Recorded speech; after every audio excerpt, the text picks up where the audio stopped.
Hello साथीहरू नमस्ते and सेवा अनि welcome to my YouTube channel. धेरै पछि फेरि म युट्युब च्यानलमा आइसकेकी छु है। बिचमा यस्तै प्रब्लमहरू आयो, त्यसपछि नयाँ खुसीको सुरुवात भयो। त्यही भएर फेरि म रिब्याक हुन चाहन्छु हैन। प्लिज गाइजहरू सपोर्ट गरिदिनु होला। अनि मेरो नानीको पनि एकदमै इच्छा छ कि युट्युब बनाऊँ न मामु, युट्युब बनाऊँ भन्नुहुन्छ क्या ठुलो नानीले। अनि त्यही भएर आज चाहिँ हाम्रो इभिनिङ वक हो हैन, आफ्टरनुन हो। अहिले भर्खर 5 साढे 5 हुँदैछ है। त्यसपछि हामीले प्लान गऱ्यौँ आमा छोरी, नानी स्कुलदेखि खाजा खानुभयो अनि होमवर्कहरू गरिसक्नु भयो। त्यसपछि के गर्ने भन्दा है, अनि नानी भएको पनि 1 महिना आधी भइसक्यो नि त। अनि गाइजहरू के गर्नु, भित्र बस्दा बस्दै एकदमै डिप्रेसन नै भइसक्यो जस्तो फिल भयो क्या मलाई पनि। अनि त्यसपछि बाहिर लु नि त एकछिन हावा खाएर आऊँ, अनि वकिङ पनि हुन्छ भनेर आमा छोराछोरी रेडी भएर हिँड्यौँ। त्यसपछि उसको नानाले म भाइ बोक्छु, तपाईँ भिडियो बनाउनुहोस् मामु भन्नुभयो है। हुन्छ न त भनेर म पछि ऊ आगे भाइ बोकेर हिँड्नुभयो। अनि त्यसपछि यो झोला देखाउँदैछु नि, यसमा चाहिँ भाइको ह्याङ्कीहरू केही उसको कपडाहरू राख्यौँ। अनि त्यसपछि हिँड्यौँ है। अनि त्यसपछि उसको नानालाई एकदमै, उसको नानाको नि इच्छा छ नि त वकिङ गर्नेहरू साह्रै मन पराउनुहुन्छ क्या। अनि त्यसपछि नाना अघि हिँडेर म भेट्नै नसक्ने अवस्थामा के कति छिटो खुसीले बुलुलुले हिँड्नुभयो। अनि बिचमा आइसक्रिम खाने भन्नुभयो। अनि त्यसपछि त उसले आइसक्रिम खाने भएपछि भाइलाई फोहोर हुन्छ नि त, उसलाई इन्फेक्सन पनि हुन्छ भनेर। अनि त्यसपछि मैले भाइलाई लिएँ, उसले आइसक्रिम खाँदै भिडियो बनाउँदै हिँड्यौँ एकदम ह्याप्पी भएर। अनि हाम्रो यात्रा चाहिँ अन्नपूर्ण चोकदेखि स्टेडियमसम्मको टार्गेटमा हिँडिरहेको छौँ होइन। फर्स्टचोटि म यति लङ हिँडिरहेको छु कि अहिले एकदमै रमाइलो पनि, म एकदमै हिँड्नु पनि मन पराउने रुचाउने खालको छु कि। अब हुन्छ नि फ्रेस हावा बाहिरको खानु होइन, नानीलाई त असर गर्छ होला हावाले पानीले जस्तो फिल चाहिँ भइरहेको थियो। त्यही पनि एकदम सेभ गरेर हामीले हिँड्यौँ होइन। सबैजनाले ला यत्रो सानो नानी किन नानाले बोको सबैले कमेन्ट गर्नुहुन्थ्यो। अनि यो चाहिँ हाम्रो धरानको फेमस लिङबारी हो, यो चाहिँ हाम्रो दाइको हो। त्यही भएर यसो पहिला आइरहेको थियौँ त, अनि त्यही भएर छोरीले यसो देखाउँ न, पछि आउनुपर्छ नानी, भाइ अलिक ठुलो भएपछि भन्नुहुन्छ क्या यसो नानाले। हवस् भने। अनि त्यसपछि फेरि लाग्यौँ उकालो। अनि नानाले फेरि भाइ म बोक्छु भन्नु थाल्नुभयो। अनि त्यसपछि उसको पालो फेरि भाइ बोकेर टुइ हिँडिराखेछ है। समित चोक पुगिसक्यौँ क्या हामी चाहिँ गाइस।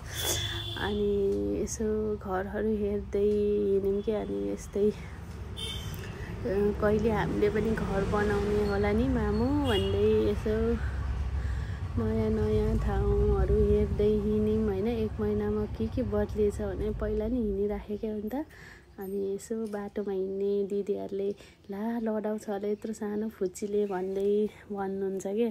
तर उसले लडाउँदैनन्, उसले नै हेर्ने हो नि त घरमा पनि। अनि फेरि फुलहरू देख्ने बित्तिकै हामी एकदमै आमा छोरीले मन पर्छ कि। अनि त्यही भएर फुलहरू पनि हेरेर वाउ भन्दै हिँड्यौँ। त्यसपछि फेरि उकालो लाग्यौँ है। अनि उसलाई पनि एकदमै थकित महसुस भइसकेछ बिचरा नानाले बोक्दा। अनि त्यसपछि आराम गरौँ न एकछिन भनेर हामी एकछिन समित चोकमा बस्यौँ। अनि बिचरा मुन्टो नै दुख्यो अरे। अनि भाइ चाहिँ मस्त सुते। अनि त्यसपछि मेरो पालो फेरि बाबुलाई काखमा लिएँ। अनि फेरि हिँड्यौँ उकालो है।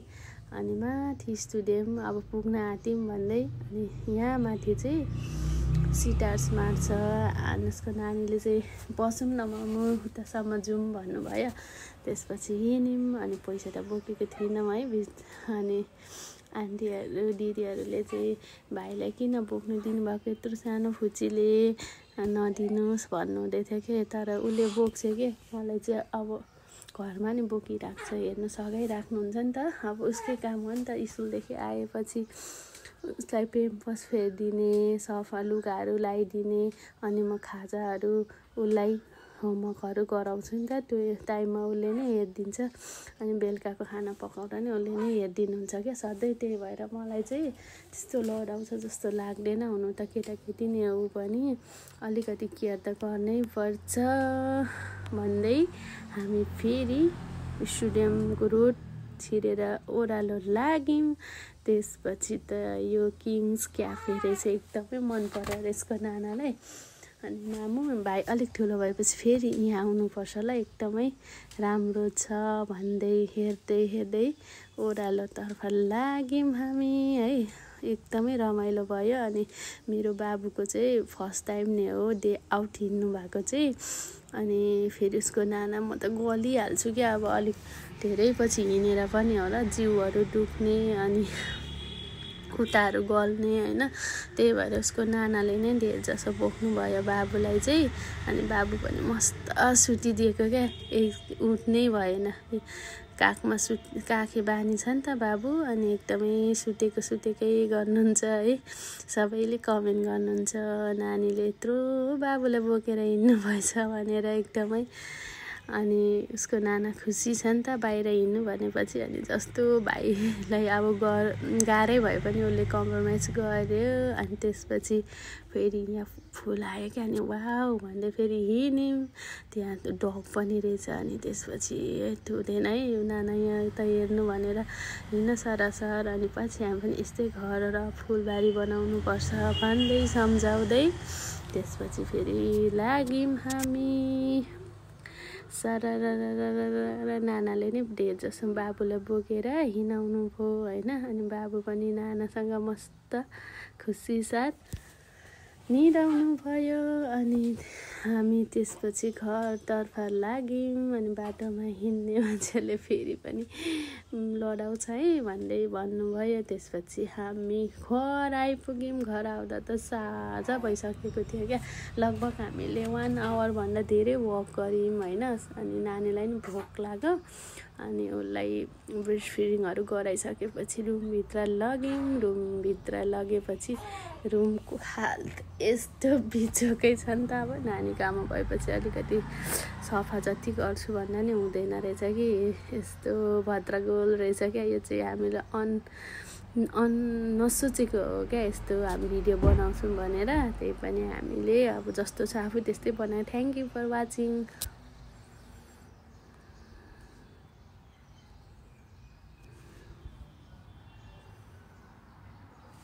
अनएक्सपेक्टेड लिएको क्या।